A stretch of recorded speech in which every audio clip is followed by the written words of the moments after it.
Salut et bienvenue dans New Deal, le podcast Slate IFRI TTSO qui décortique l'actualité américaine en compagnie de Laurence Nardon, responsable du programme USA à l'IFRI. Bonjour Laurence. Bonjour Romain. Alors Laurence, cette semaine le secrétaire d'État Anthony Blinken et le secrétaire à la Défense Lloyd Austin ont rencontré leurs homologues japonais et coréens à Tokyo et à Séoul.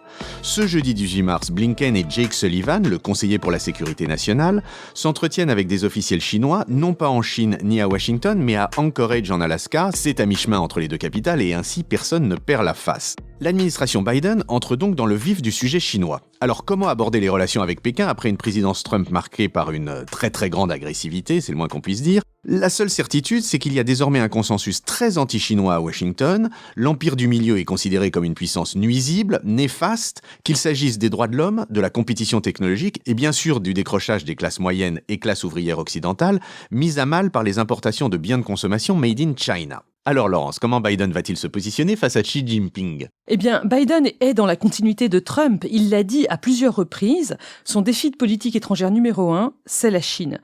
Et de fait, on voit bien que les relations internationales se restructurent aujourd'hui autour d'un nouveau duopole, qui n'est plus le duopole américano-soviétique, mais le duopole sino-américain.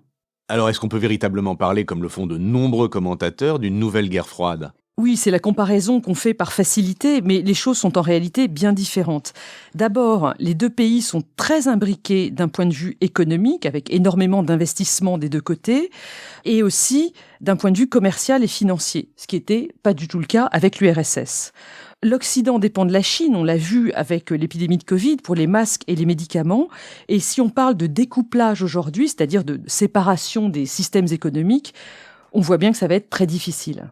Une autre différence, c'est que la Chine ne cherche pas vraiment à promouvoir son système politique à l'étranger comme le faisait l'URSS. On ne peut pas parler de prosélytisme du Parti communiste chinois. D'accord, mais en se lançant dans une guerre des tarifs douaniers en janvier 2018, Trump s'était montré très agressif. Est-ce que Biden va suivre cette voie? Biden sera certainement moins agressif. Il a dit qu'il aurait une méthode plus multilatéraliste.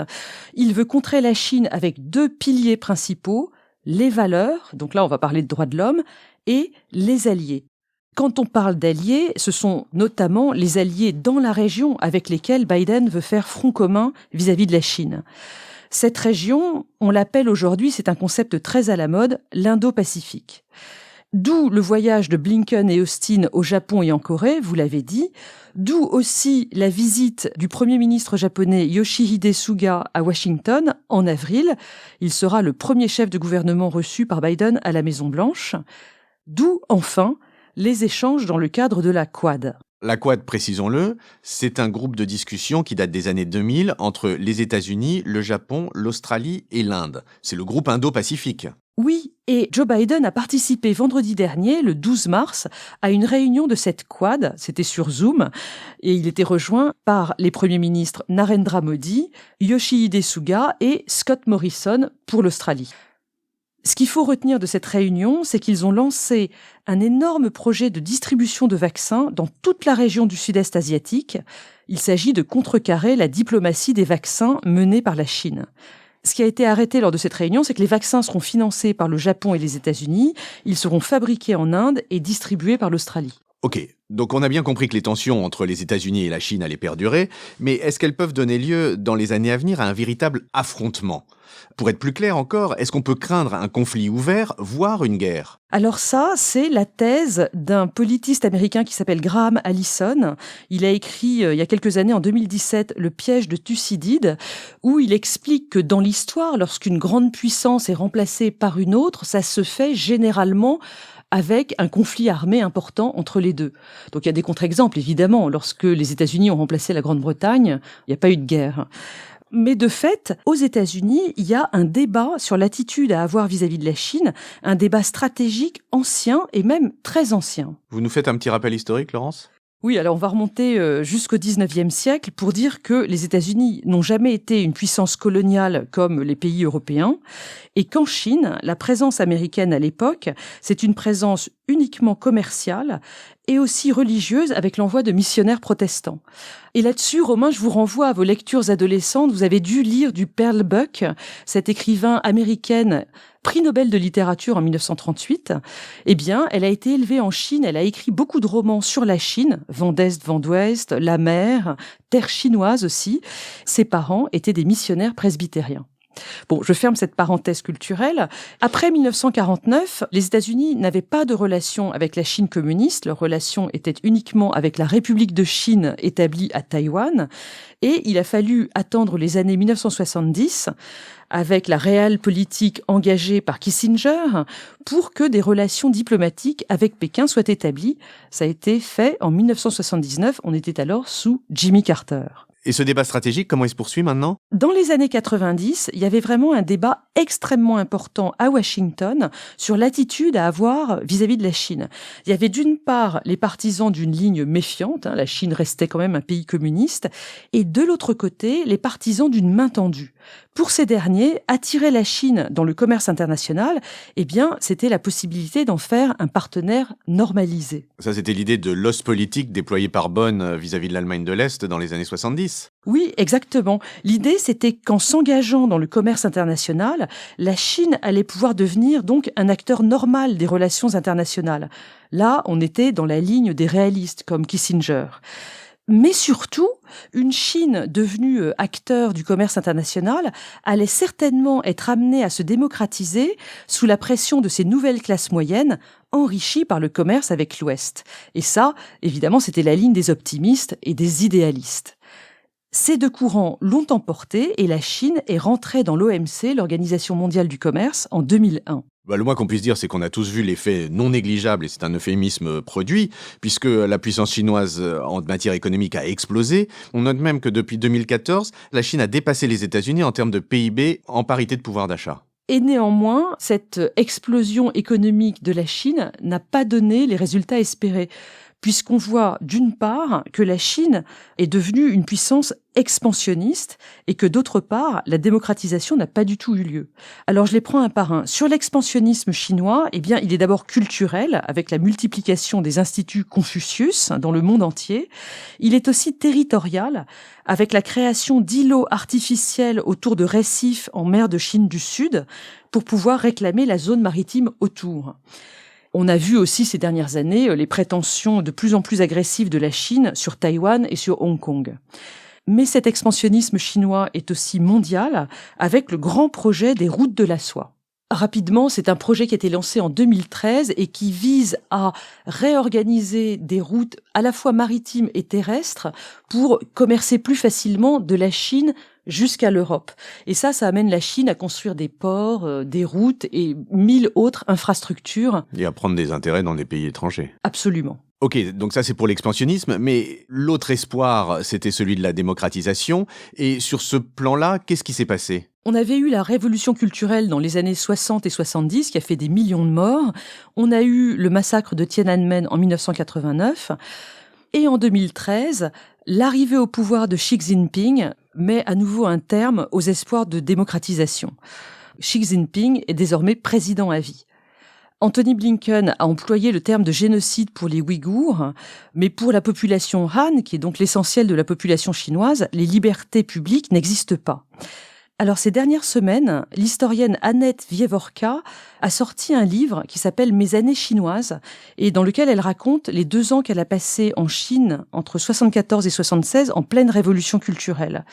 Un récit qui est quand même assez glaçant. Et elle se demande si, avec Xi Jinping, on n'est pas repassé d'une simple dictature, donc les années 80-90, à un régime véritablement totalitaire comme pendant la révolution culturelle. Elle pointe en particulier une surveillance étroite de la vie privée qui, aujourd'hui, s'appuie sur des moyens technologiques sans comparaison. Et cette attitude très problématique, elle vaut aussi pour des personnes qui sont en dehors de la Chine.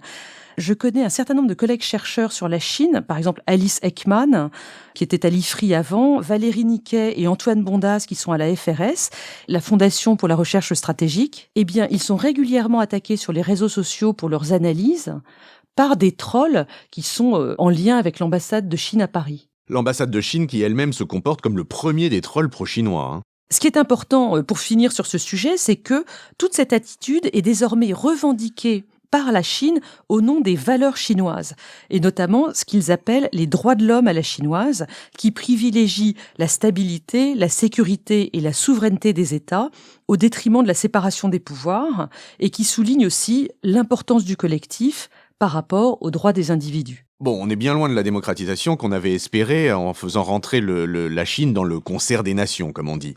Mais j'imagine que c'est pour ça que Washington a désormais une perception négative de Pékin. Oui, et ça fait un moment parce que au tout début du mandat de George W. Bush, c'est-à-dire avant le 11 septembre, la Chine était perçue comme le nouveau peer competitor, c'est-à-dire le rival de même niveau. Et puis les attentats ont fait dévier la politique américaine vers le Moyen-Orient et la guerre contre le terrorisme. C'est sous Obama qu'on voit s'engager une nouvelle tentative d'encadrement de la Chine, c'est-à-dire de containment, pour prendre le terme américain, avec ce qu'on a appelé la politique du pivot vers l'Asie. Il s'agissait de transférer les forces militaires du théâtre européen et moyen-oriental au théâtre Asie-Pacifique, d'y transférer aussi les efforts diplomatiques, et puis de mettre en œuvre également un immense traité commercial, le partenariat transpacifique, également appelé le TPP. Trump n'avait pas retiré les États-Unis précisément de ce TPP dès son premier jour à la Maison-Blanche ? Oui, Trump s'est effectivement retiré de ce traité pour pratiquer des relations bilatérales et relativement agressives avec la Chine, on l'a vu avec sa guerre tarifaire. Mais aujourd'hui, avec l'administration Biden, on revient à la case départ, puisque cette politique du pivot vers l'Asie, elle a été imaginée par Kurt Campbell, qui était alors responsable des questions asiatiques au département d'État. Aujourd'hui, Kurt Campbell vient d'être nommé responsable de toutes les questions asiatiques. À la Maison-Blanche, on l'appelle le China Czar. Ça, c'est pour l'organisation de la confrontation, mais vous avez dit aussi que les économies de la Chine et des États-Unis étaient totalement imbriquées. Est-ce qu'il n'y a pas des raisons d'espérer qu'ils puissent trouver des points d'entente ? Oui, vous l'avez dit, Blinken et Sullivan rencontrent Yang Jiechi, le responsable des affaires internationales du Parti communiste chinois, un personnage extrêmement influent, et Wang Yi, le ministre des Affaires étrangères chinois. Il y a en effet certains points de discussion qui pourraient être fructueux. Je cite la lutte contre la prolifération nucléaire et surtout la lutte contre le réchauffement climatique. Mais il y a aussi beaucoup de points de divergence et de désaccord entre les deux pays, les droits de l'homme, les questions géopolitiques et bien sûr les questions de technologie. Parce que pendant longtemps, la Chine a cherché à obtenir les technologies occidentales par des moyens plus ou moins coercitifs. Elle exigeait notamment des transferts de technologies lorsqu'on faisait des co-entreprises avec des partenaires chinois. Mais aujourd'hui, la Chine est devenue leader dans certains domaines technologiques, pas tous, mais notamment la 5G. On se souvient que l'administration Trump menait bataille contre l'entreprise chinoise Huawei qui produit les technologies 5G. L'administration Biden vient d'annoncer qu'elle renforçait les sanctions et les limitations contre cette entreprise. Dernière question, nous autres Européens, est-ce qu'on a un peu de marge de manœuvre face à ce duopole américano-chinois ? L'Union européenne est évidemment une alliée très proche des États-Unis, alors que, en revanche, elle qualifie désormais la Chine de rivale systémique. Mais pour autant, elle ne veut pas non plus se ranger totalement derrière les États-Unis dans leur opposition frontale à l'empire du milieu. C'est toute la question de l'autonomie stratégique européenne, un concept qui n'est pas compris exactement de la même manière à Paris et à Berlin. Or, ces derniers temps, nous avons vraiment été sommés par Washington et par l'administration Biden de nous ranger derrière eux. L'Union européenne a été très critiquée par l'équipe de transition, c'était fin décembre, lorsque l'accord sur un traité d'investissement européo-chinois a été annoncé. C'est un accord très important, il ne sera pas signé ni ratifié avant plusieurs mois. Les responsables de l'administration Biden voulaient qu'on attende leur arrivée à la Maison-Blanche et qu'on reprenne tout à zéro, mais nous avons refusé. Eh bien, nous resterons sur cette manifestation de la volonté et de l'indépendance européenne. Merci Laurence et à la semaine prochaine. Merci Romain, à la semaine prochaine.